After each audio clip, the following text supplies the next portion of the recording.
Corría el día 1 de marzo del año 1924 cuando un joven campesino francés de nombre Émile Fradin araba el terreno familiar en Glocel, en el departamento francés de Allier.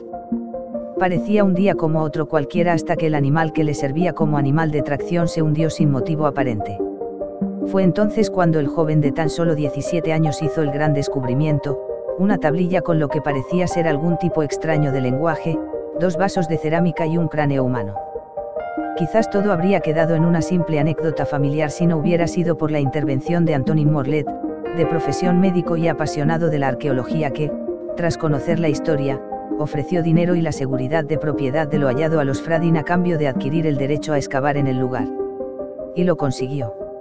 En poco tiempo ya había encontrado todo tipo de utensilios y otros elementos. Todo marchaba bien para todos. Al terreno en sí se le comenzó a llamar el Campo de los Muertos, haciéndose muy popular, y la familia Fradin puso en marcha un museo en la granja en el que se cobraba la entrada. A su vez, Morlet iba encontrando objetos nuevos que él mismo databa. Según se extendió la noticia, muchos fueron los expertos que se interesaron en el tema y que avalaron con sus opiniones los descubrimientos. Pero poco a poco la desconfianza comenzó a aparecer y a extenderse por la comunidad científica, sobre todo cuando Morlet comenzó a cambiar datos de lo encontrado para avalar las nuevas teorías que iba desarrollando. Lo que antes situaba en el Paleolítico superior, pasó luego a pertenecer al Neolítico. Lo que antes eran huesos de reno, luego fueron huesos de ciervo. Uno de los investigadores más cercanos a este tema fue André Baison de Pradenne, el cual pudo comprobar en primera persona el lugar del descubrimiento. Según escribió poco después, notó, entre otras cosas, que los grabados en hueso no eran más que malas reproducciones de grabados ya hallados del Paleolítico y que los objetos encontrados eran sospechosamente cada vez de mejor calidad.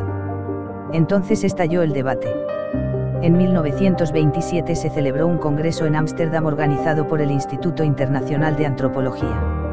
En dicho congreso se debatió acaloradamente el descubrimiento de lo que ya se conocía como las tablillas de Glocel, y se tomó la decisión de crear una comisión internacional de expertos encargados de arrojar luz sobre el asunto. Entre los resultados de las investigaciones destacaban datos como que algunas piezas parecían haber sido colocadas y luego cubiertas con tierra y que, aunque una pequeña cantidad de los objetos encontrados sí que eran auténticos, otros eran claramente falsos. En conclusión, se afirmaba que no podía afirmarse que se tratara de un yacimiento antiguo. Perdida la credibilidad, todo se desmoronó alrededor de los Fradin y de Morlet, y con el tiempo, y sobre todo con la llegada de la II Guerra Mundial, el Campo de los Muertos quedó relegado al olvido. En la década de los 70 las tablillas de Glocel y otros objetos de la excavación volvieron a ser estudiadas, pero ya con sofisticadas técnicas de datación. Entre los datos más importantes, encontramos el de una lámina ósea de entre 15.000 y 17.000 años de antigüedad. En cuanto a las tablillas, fueron datadas sobre el 600 a. Ahora bien, hoy en día la comunidad científica aún sigue dividida sobre su autenticidad. Émile Fradin fue acusado de fabricar los objetos en su propia casa e incluso llega a ser detenido en 1929. Nunca pudo demostrarse tal acusación y el caso fue sobreseído.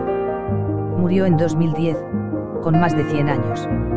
Antonin Morlet siguió financiando sus propias excavaciones durante 16 años, hasta que en 1941 una ley francesa estableció la prohibición de excavar sin autorización oficial. Llegó a encontrar más de 3.000 objetos. Murió en 1966. El reconocimiento. En 1972, Henri François, ingeniero en la Comisaría de la Energía Atómica, visita Glocel, saca muestras y las manda para fechado a 3 laboratorios extranjeros. Se utilizará el método de fechado al carbono 14 para los huesos grabados, y la termoluminiscencia para las cerámicas y la terracota.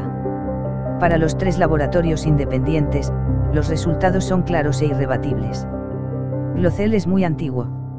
En 1974, un equipo del Centro de Investigación Nuclear de Grenoble analiza el emplazamiento con magnetómetro, demostrando que todavía quedan objetos ocultados. En 1975 y después de un congreso de arqueometría celebrado en Oxford, la autenticidad del lugar se pone en evidencia. El Estado reconoce la autenticidad de Glocel, y la comunidad científica sigue dudando. Desde 1983 hasta 1990, se emprendieron nuevas excavaciones, curiosamente, en varios kilómetros del campo de los muertos, pero hasta el momento ningún resultado ha llegado a publicarse.